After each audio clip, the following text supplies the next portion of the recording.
موت یا آزادی جیسا دو ٹوک اور بے باک نظریہ اپناتی ہیں، انہیں حقیقی آزادی کے حصول اور ترقی سے کوئی نہیں روک سکتا۔ ایسی اصول پسند قومیں ہی سرخرو ہوتی ہیں۔ عمران خان کہتے ہیں کہ میں واضح کرنا چاہتا ہوں کہ تحریک انصاف نہ 47 سے مذاکرات کرے گی نہ اسٹیبلشمنٹ سے۔ ایسی کٹ پتلی حکومت سے مذاکرات کا تو ویسے ہی کوئی فائدہ نہیں، جس کا وزیر اعظم ہی پوچھ کر بتاؤں گا کہ تحت چل رہا ہو۔ مذاکرات اس لیے بھی بے سود ہیں، جب بھی ہم نے مذاکرات کیا ہم پر سختیاں اور ظلم مزید بڑھا دیا گیا۔ اس وقت ساری طاقت ویسے بھی ایک فرد واحد یعنی عاصم منیر کے پاس ہے، جو اپنی کرسی کی خاطر کسی بھی حد تک جا سکتا ہے۔ مذاکرات کے حوالے سے فیصلہ ہمارے تحریک تحفظ آئین پاکستان کے اتحادی محمود اچکزئی اور علامہ ناصر عباس کریں گے۔ تحریک انصاف کے تمام عہدیداروں، پارلیمنٹیرینز، ILF اور سینئر وکلاء کو ہائی کورٹ جانا چاہیے اور وہاں سے تاریخ لیے بغیر نہ اٹھیں، کیونکہ میرے اور بشرا بیگم کے مقدمات کی تاریخیں ہی نہیں دی جا رہی اور جان بوجھ کر مقدمات کو طوالت دی جا رہی ہے تاکہ ہم جیل سے باہر نہ آ سکیں۔ سب جانتے ہیں کہ ان مقدمات میں کچھ نہیں رکھا اور آخر کار انہوں نے زمین بوس ہی ہونا ہے، لہٰذا ان کو سماعت کے لیے مقرر ہی نہیں کیا جا رہا۔ سلیمان اکرم راجہ پر مکمل اعتماد ہے۔ پارٹی سے متعلق تمام ہدایات اور ملاقات کی لسٹ سلیمان اکرم راجہ کے ذریعے ہی بھیجی جائیں۔ سلیمان اکرم راجہ کی ذمہ داری ہے کہ وہ تمام ہدایات پر عمل درآمد کروائیں۔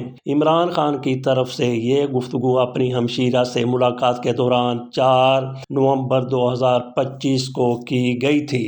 یہ آپ کے سامنے 3.5 منٹ کا ٹویٹ رکھ دیا گیا جس میں عمران خان کی طرف سے جو کچھ کہا گیا۔ عمران خان پہلے بھی ایسی باتیں کرتے رہے، فیلڈ مارشل صاحب کے حوالے سے ایسی باتیں کرتے رہے ہیں، ججوں کے حوالے سے ایسی باتیں کرتے رہے ہیں، جنرلوں کے حوالے سے بھی ایسی بلکہ اس سے بھی سخت باتیں کرتے رہے ہیں۔ عمران خان کی طرف سے جو کچھ بھی کہا گیا پہلے بھی کہا جاتا تھا، لیکن عمران خان کے اس ٹویٹ میں جس طرح سے لہجہ ہے اور ان کا جو طرز تخاطب ہے، اس کے ساتھ قطعی طور پر اتفاق نہیں کیا جا سکتا۔ آپ کا کوئی جتنا بھی مخالف ہے اس کا آپ اس طرح سے تونترا کر کے ذکر نہیں کر سکتے جس طرح سے عمران خان کی طرف سے کیا گیا ہے۔ لگتا ہے کہ عمران خان باقی لوگوں کے بارے میں بات کرتے ہوئے تھوڑا سا خیال کرتے ہیں، احساس کرتے ہیں، احترام کرتے ہیں، لیکن فیلڈ مارشل صاحب کا جیسے ہی ذکر آ جاتا ہے وہ سارے اخلاقیات اور آداب بھول جاتے ہیں۔ اس کی قطعی طور پر حمایت نہیں کی جا سکتی۔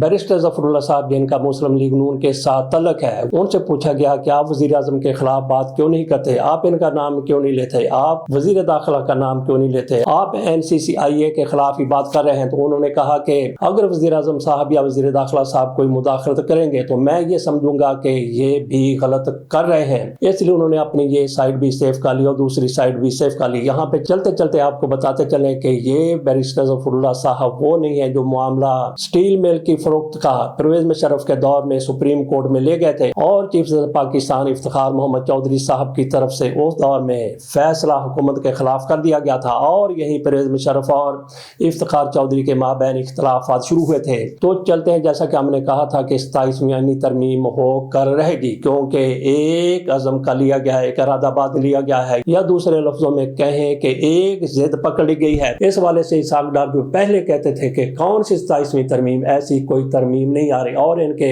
چانجرے چھنکانے والے کچھ بیرسٹر بھی کہتے تھے کہ کون سی ترمیم آ رہی ہے، کوئی ترمیم نہیں آ رہی، لیکن سارے کا سارا وہ غلط بیانی ثابت ہوئی ہے۔ اب اسحاق ڈار کی طرف سے کہا گیا ہے کہ 27ویں ترمیم آ رہی ہے، PP کے ساتھ 1 پوائنٹ پر ہے، یہ اسحاق ڈار صاحب کی طرف سے کہا گیا ہے۔ اس حوالے سے مزید کیا بیانات سامنے آئے ہیں وہ بھی آپ کے سامنے رکھ دیتے ہیں۔ عدالتی نظام مضبوط بنانے کے لیے آئینی ترمیم پر غور ہو رہا ہے۔ اطاعت آرڈر کی طرف سے یہ کہا گیا ہے صوبائی خود مختاری سے چھیڑ چھاڑ سے وفاق کمزور ہوگا، 18ویں ترمیم پر ہرگز سمجھوتا نہیں ہو سکتا۔ شازیہ مریم اور رضا ربانی کی طرف سے یہ کہا گیا ہے 18ویں ترمیم درمیان میں کیسے آگے؟ امریکہ کے دورے پر گئے تھے فیلڈ مارشل صاحب، وہاں انہوں نے 18ویں ترمیم کے حوالے سے کہا تھا کہ اس میں کوئی شکم موجود ہیں۔ اسی طرح سے رانا تنویر کی طرف سے بھی کہا گیا تھا کہ اس میں کچھ مسائل ہیں، ان کو درست کرنے کی ضرورت ہے۔ تو 27ویں آئینی ترمیم میں 18ویں ترمیم کے حوالے سے بھی کئی فیصلے کیے جائیں گے۔ تو یہ 27ویں ترمیم میں 18ویں ترمیم کیسے آ گئی؟ جن لوگوں کی طرف سے 27ویں آئینی ترمیم کا مسودہ بنایا گیا ہے ان کو پتہ ہے کہ کس طرح سے پیپلز پارٹی ریئیکٹ کر سکتی ہے۔ چلتے چلتے یہ بھی بتا دیا جائے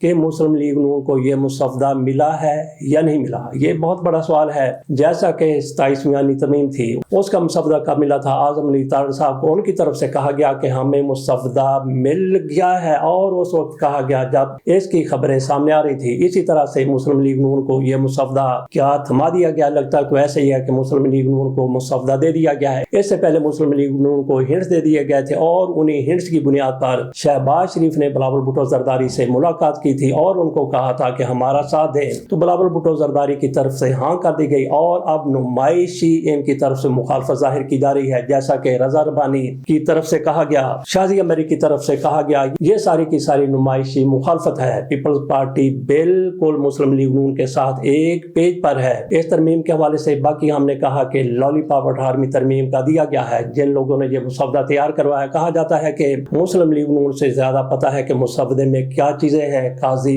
فائد عیسیٰ صاحب کو، کیونکہ وہی جس طرح سے 27ویں آئینی ترمیم کی گئی تھی اس کے تخلیق کاروں میں شامل تھے، اسی طرح سے 26ویں آئینی ترمیم میں بھی وہ تخلیق کاروں میں شامل ہیں۔ مسلم لیگ نون کے حوالے یہ مسودہ کر دیا گیا ہے یا کر دیا جائے گا، یہ کوئی بہت بڑا ایشو نہیں ہے۔ بات ہم نے کی کہ پیپلز پارٹی نمائشی مخالفت کر رہی ہے۔ ان کو بتایا جائے گا کہ 18ویں ترمیم میں جس طرح سے آپ چاہتے ہیں اس کو مزید مؤثر بنانے کے لیے، صوبوں کو خود مختاری دینے کے لیے، یا جس طرح آپ چاہتے ہیں اس میں آپ مزید بھی کوئی انسینٹیو لینا چاہتے ہیں تو آپ کو دے دیا جائے گا۔ تو اس طرح سے 18ویں ترمیم کے حوالے سے پیپلز پارٹی کو لالی پاپ دیا جا رہا ہے کہ بے فکر رہو، تو پیپلز پارٹی بالکل خاموشی سے اچھے بچوں کی طرح اس ترمیم میں ساتھ دے گی، اور باقی اتحادی جو ہیں وہ بھی بھاگے بھاگے چلے آئیں گے۔ تو تحریک انصاف کی طرف سے ظاہر ہے اس کی مخالفت کی جائے گی، ہو سکتا ہے کہ ان کے لیڈروں کی طرف سے بھی نمائشی مخالفت ہی کی جائے۔ چلتے ہیں مزید اسی خبر کی طرف کہ مزید لوگوں کی طرف سے کیا کہا گیا اور کس نے کیا کہا۔ ملک کی بنیادیں ہل جائیں گی، منظور نہیں ہونے دیں گے، یہ اپوزیشن اتحاد کی طرف سے کہا گیا ہے۔ اپوزیشن اتحاد میں کون شامل ہیں؟ ایک تو تحریک انصاف ہے، اور دوسرے اچکزئی صاحب ہیں، اور جس طرح عمران خان کی طرف سے ذکر کیا گیا ہے تحریک تحفظ آئین پاکستان، اور اس کے مصطفیٰ نواز کھوکھر کی طرف سے بھی کل پریس کانفرنس کی گئی ہے۔ اس میں انہوں نے ایک ایک چیز کی بات کی ہے کہ اس میں کیا تبدیلیاں ہونے جا رہی ہیں، کس طرح سے عدلیہ کو بالکل ہی خاموش کر کے رکھ دیا جائے گا۔ تو کہا جا رہا ہے کہ قاضی فائصہ صاحب کو جو آئینی عدالت بنے گی اس کا چیف جسٹس بنایا جا سکتا ہے، کیونکہ 70 سال عمر کی جاری ہے آئینی عدالت کے ججوں کی، اور امین الدین صاحب جس طرح سے بڑی تسلی کے ساتھ بینچ میں بیٹھا کرتے تھے جب کہا جاتا تھا کہ جناب آپ نے تو نومبر کے آخر میں ریٹائر ہو جانا ہے، تو وہ اپنا منہ بسوڑ لیا کرتے تھے، ایسے منہ کا لیا کرتے تھے جیسے سڑا ہوا کدو یا بینگن ہوتا ہے۔